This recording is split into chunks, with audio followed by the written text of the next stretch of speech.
A very good morning to you, colleague. I mean, what are some of the challenges that we're seeing there from Godide High School? We understand that they only opened just last week, and it seems that they've been facing challenges since. Absolutely. Good morning, colleagues. So in one of the classrooms here that they're expecting to welcome the other grades, you do understand that on the 6th of July, they are expecting to phase in more grades back into schools. However, this school only opened their doors, opened their gates on the 17th of June, which was last week, which means that they're about a week or so behind all the other schools. And this was due to various reasons. One of the biggest reasons was the issue of the infrastructure here. They say, as the SGB, that they know that the school was not ready to welcome the matriculants already. And also they had to build their own fence, Dumelo, as the SGB. They had to build a makeshift fence just so that there's a form of safety for the learners. But let us just take a look, colleague, at what we see, because you can see that there's very little of the windows that is actually left here. This classroom is absolutely freezing, probably colder than what it actually is outside.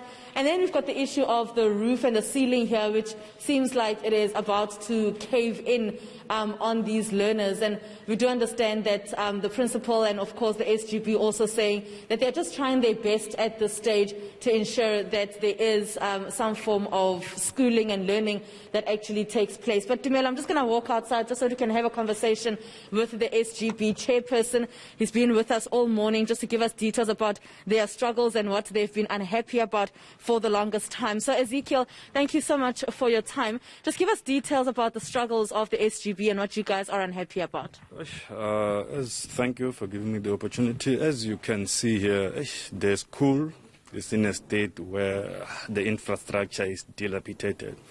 And we've been trying for many years so that the department can intervene so that they can help us, Pete, because we didn't get any form of help. I do understand that you were at some point at the then MEC's offices in Mpumalanga. What is the word now from the Department of Education? The word from the Department of Education is that this school is on the first priority. They've been promising that for quite a while now. And within it, there's nothing that is happening. Yes. How many years, as the SGB, have you been trying to get answers from the department? I think more than 13 years from now. Yes. Ezekiel, you mentioned to me that you studied at this school as well, and nothing has changed. What are some of the concerns that have been raised, maybe by the community or even the teachers at the school? The school is not at a good state, as I've stated before. As you can check, there is no fence here. The community is roaming around while the students are busy at the classes. And another thing, the community are using the toilets of the school. And one other thing, the issue of water, because we have a challenge of water here in our village. So even the people from the village come and fetch water here that are brought by the department. So those are the big challenges that we face on a daily basis.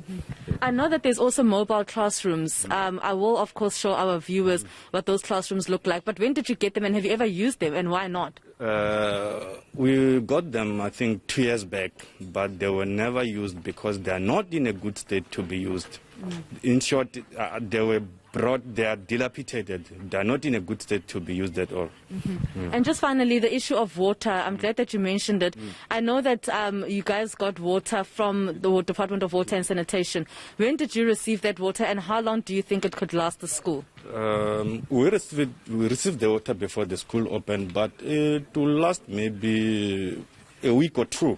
Because even the community come and fetch water through to those tanks.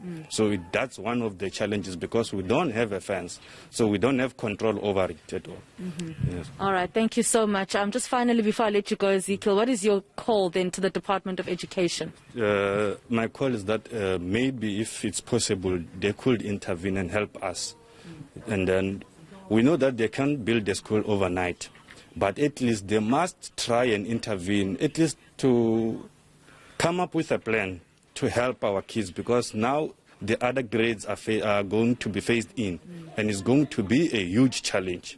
So we are pleading that at least they must try their level best to help us at these conditions that we're facing every day here at school.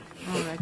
Thank you so much. That is Ezekiel. He's from the SGP chairperson. Dumelo, just giving us details about their frustrations.